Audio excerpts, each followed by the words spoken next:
So they asked kids entering early elementary education a simple question: are you creative? Turns out that 98% of those kids self-identified as, yep, I'm creative. They asked the same question to graduating high school seniors. The numbers dropped a little bit. Can anyone guess what they dropped to? Less than 20? Anybody else? What do you think? 5? 15? 10? 2%. 2%. How does that happen? We send our kids to school to prepare them for the challenges of tomorrow, but we're teaching them exactly the opposite. So unfortunately, what's going on here is that we don't grow into creativity, we're growing out of it. Now think back when you were a kid. There was no such thing as a cardboard box, was there? It was a fort or a Barbie mansion or a pirate ship. You put a bunch of kids in a room with toys and art supplies, they'll play for hours with endless imagination. You put us in that same room, we're checking our iPhones and our BlackBerries in 45 seconds. So what happens is we become the thing that we fear the most, grumpy adults. AKA our parents. And by the way, not the cool parents in the Viagra commercials.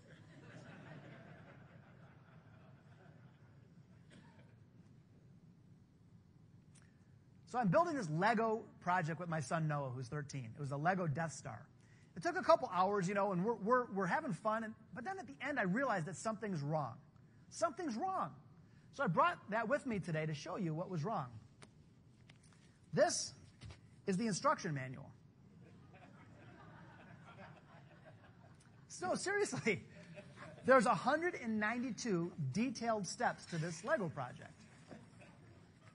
So what is this teaching our kids? How does this help? Right? It's crazy. I mean, I don't know about you. When I was a kid, I played with Legos, and they looked like this. The act of Legoing used to be you take something from your imagination, and you'd have modular blocks, and you'd build it, and then you'd bust it apart, and you'd build something else. But today, what are we doing? We're teaching our kids to follow instructions instead of nurture their imagination. Exactly the wrong thing that we need. And it isn't just Legos. Our kids are overprogrammed. They're going to events. They're playing Xbox all day long.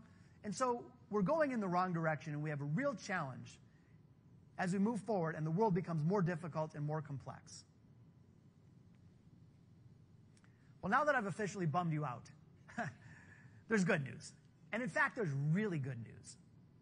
2008, Harvard University conducts a study, and they ask the age-old question, is creativity born or is it developed? Is it nature or is it nurture?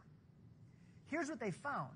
Creativity, in fact, is 85% learned behavior. Think about what that means. That means you and I, on our groggiest day, have 85% the creative capacity as Mozart or Da Vinci or Picasso. The problem is we don't feel that way. We just learned that 98% of us don't feel that way at all. What's going on? Why don't we feel creative? Well, for one, there's labeling.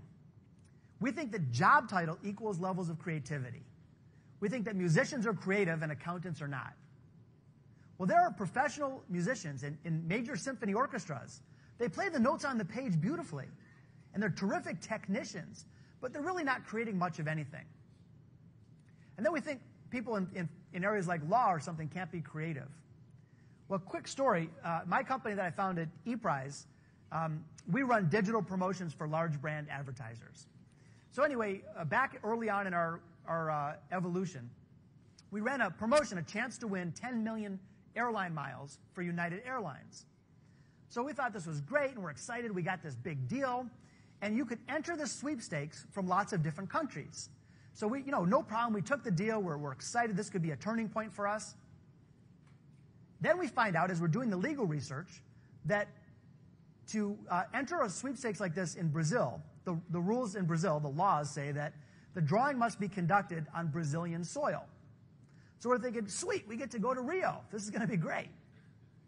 Until we found out that also there was a problem in Australia.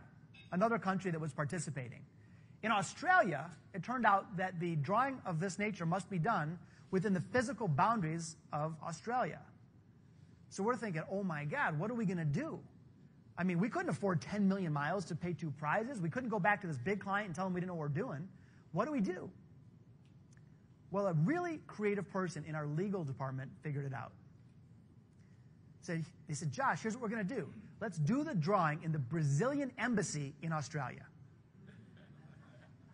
It's technically Brazilian soil, and it's technically within the boundaries of Australia. That's exactly what we did, and we won that opportunity, and we were able to continue to grow our company as a result of creativity, not from an art director, from an attorney. So creativity applies to us all. Today, creativity is all of our jobs, no matter what company or organization that we're in, and no matter what our job title says. Fear. Fear is the biggest blocker of creativity, and it holds us back. We've all done it. We're in a meeting, and you've got a great idea, but you don't share it because you say things to yourself. You're like, well, what's my boss going to think? Or if I say it, am I going to look foolish? Who's going to fund my idea? If it goes forward and I'm responsible for it and I screw it up, what does that mean to my career? So even though we have all this natural creativity flowing around, we restrict it because we're afraid. And in addition, we often live and work in bureaucratic settings, and we don't give each other, and more importantly ourselves, the permission to let that creativity shine. So I would suggest to you here today that the metaphor of leadership has changed. With the challenges of the day, the metaphor of leadership has changed.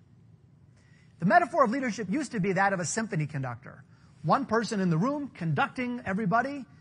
People in that room read detailed instructions on the page. It's all about precision and accuracy and orchestration.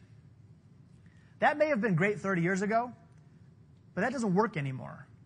That's not going to allow us to tap into the human potential of our organizations. That's not going to allow us to reduce emissions in this region to the point they need to go.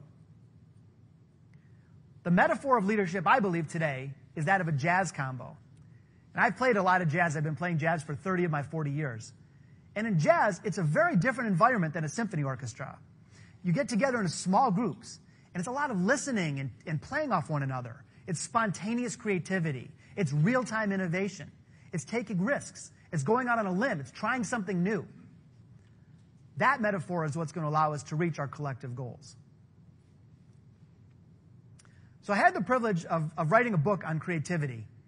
And it's based not only on my experiences as an entrepreneur and a jazz musician, but I had the opportunity to interview 200 thought leaders.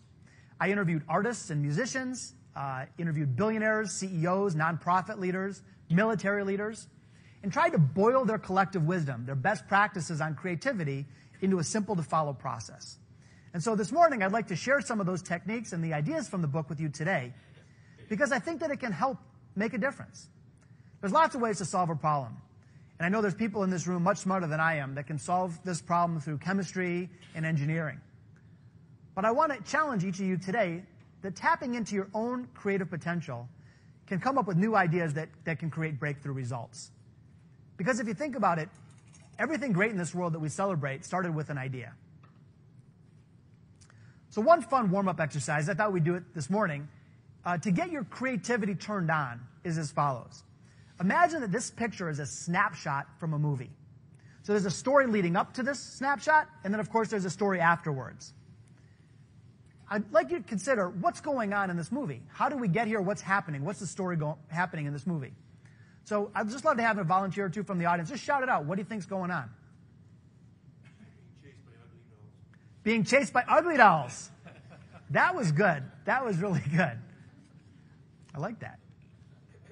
What else could be going on? Kid just threw up in the back seat. She's not so happy about that. She's calling Dad. What's going on? What else? There's a tsunami behind her. She's running from a natural disaster. How do you think she feels, by the way? Do you think she's happy? Frightened? Question. How did you know all that? There's no script. What happened is that you turned on side of your brain that is tied to creativity and imagination. Our left brain is the part of our brain that's all about linear, logical, organized thought. And we spend our careers and most of our lives, because we live in a left brain world. But our right brain is the part that we need to tap more often. It tends to be underdeveloped. And that's the part we just did here, even though you didn't notice it, which is all about imagination and connecting with human emotions. Fun exercise to do with your teams. Just grab a random picture from the internet or from a magazine and ask them to tell you what's going on in the story. Let's just do another one real quick while we're at it. What do you think's going on here?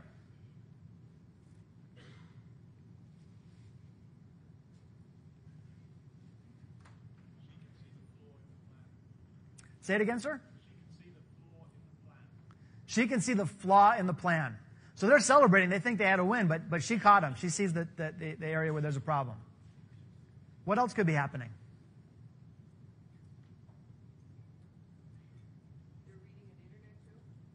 They're reading an internet joke. Maybe she's not so fond of it. Let's get back to work, she's probably thinking.